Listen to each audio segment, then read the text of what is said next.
Good morning, everybody.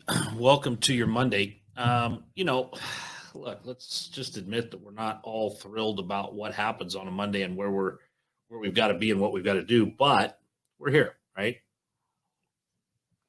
I've been gone for the last couple weeks. I've been traveling, and I've had the opportunity to really spend some time with some pretty amazing people in the financial space and in the thought process space, and one of the things that I'm finding as I build out this business and I run this journey of where am I going and how do I make myself smarter so that I can answer more questions, so that I can be a better uh, investor in troubling times and in any time really. But I'm spending time with guys like you know Dr. Chris Martenson and Ken McElroy and Jason Hartman and George Gammon, and learning from these guys and seeing things from their perspective is really interesting.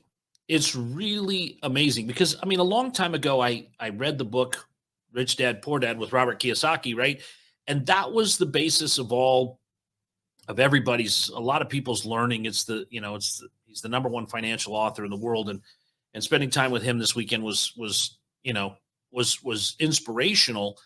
But there's so much more than that. There's so much that happens beyond the understanding of what an asset is and what a liability is and what's next, and where do you go from here and who happens to have one of these. And then you're looking at the uncertainty of what the world is doing.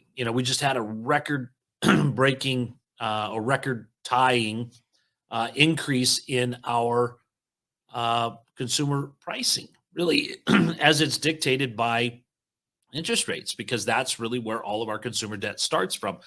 Things like housing starts have slowed down. We're seeing the world change from the go go go. But then again, is that terrible? Are we really in a place where it's time to start panicking, or should we just work the plan and plan to work? Right? I mean, a friend of mine, Russ Gray, says all the time, do the math and the math will tell you what to do. And that's the truth. But how many of us in the last couple of years have gotten soft because it doesn't matter what you did, it worked in real estate. It didn't matter that you didn't really know how this deal was going to cash flow. You knew that in 24 months you were going to be able to sell it for more than you paid for it, and that was going to make all the difference in the world, right? But that's not a plan. I mean, that's not an investment thesis. That's not a go forward, right? And I've learned that what a lot of people call a real estate professional isn't a real estate professional. I mean, someone that does real estate full time does not mean that they're a pro. What means that they're a pro? How do you get there? How can you be like someone like Ken McElroy, who has been doing this for a long time, and this weekend was telling me he made the most money he ever made in 13, 14, and 15, right?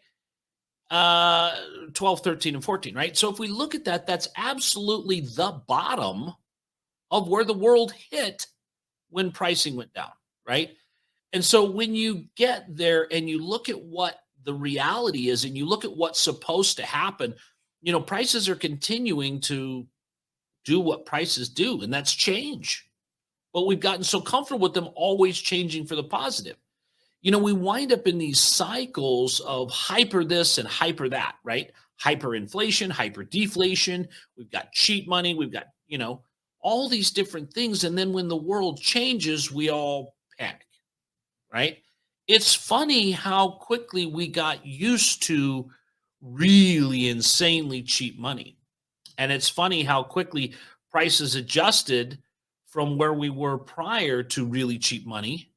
So mortgages stayed about the same, but nobody really, I shouldn't say nobody, but a lot of people that I'm talking to didn't really think it would go back.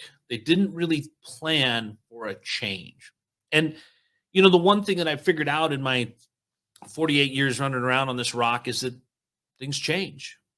What I thought was going to be my life at 20 when I turned 45 wasn't, right? What I thought it was going to be at 30 wasn't. But what was consistent was that I was the one that could change it, and I was the one that could make something better.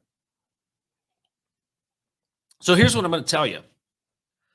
There's no reason to panic if you have a plan. And does your plan have to be perfect? No.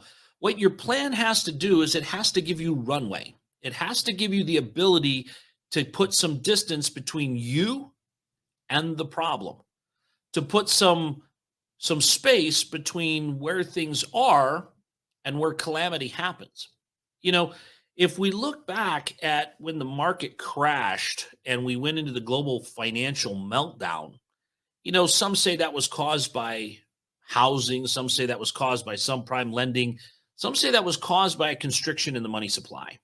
And rising rates can be interpreted as a constriction in the money supply, except that we see private equity is still pouring money into the system left and right.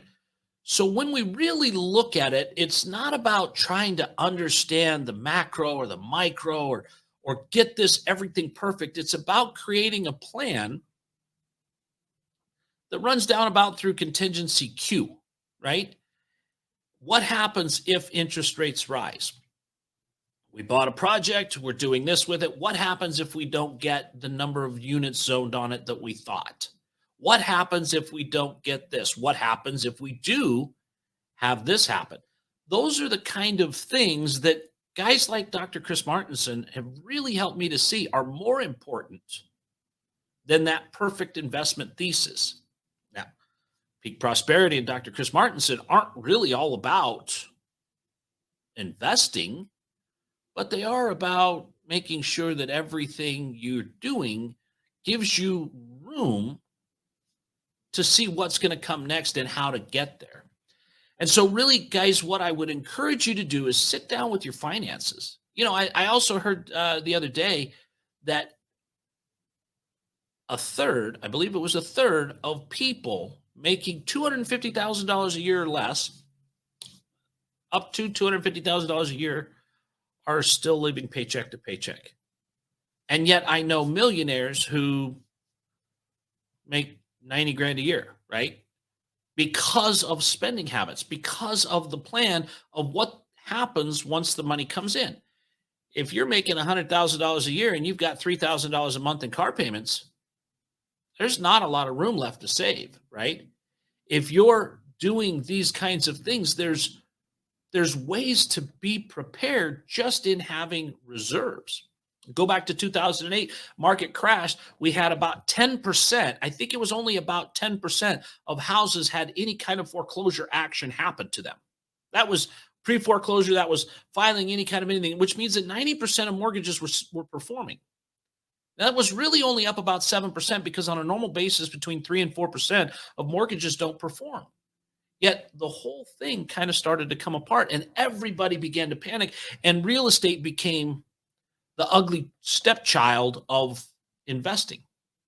But now here we are, and everybody's starting to question, is it the ugly stepchild?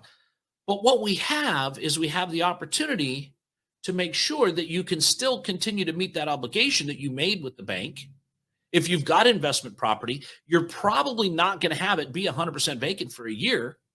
So if you had 3 months or 4 months worth of mortgage payments, you're probably going to be fine. But if you've been living on everything that thing's got in and you can't wait until you can raise the rent so you can get that new car, that's probably going to be troublesome here in the next couple of months.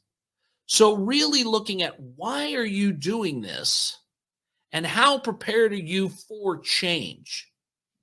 Let's just say that change comes. You have a little bit of difficulty, but so does the neighbor next to you. So does the guy down the street. Where are you positioned with your dry powder to go in there and take advantage of those situations? Those are the kind of things that we really need to be considering in what's happening next and where we go. So I want you guys to be thinking about this as you go through your week.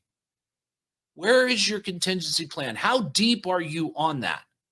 I'm not necessarily talking about, do you have bullets and Bitcoin and, do you have a 6-month food supply? I'm talking about, what do you have financially? Do you have enough that a couple months of change doesn't blow up your current investment thesis?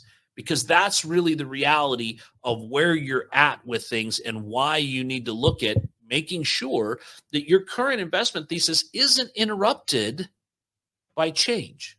It can be disadvantaged, but not totally interrupted and taken off the rails. So, guys, those are my thoughts for this Monday. I'm going to be digging into this a lot more as the weeks go on because I really got so much in the last 2 weeks.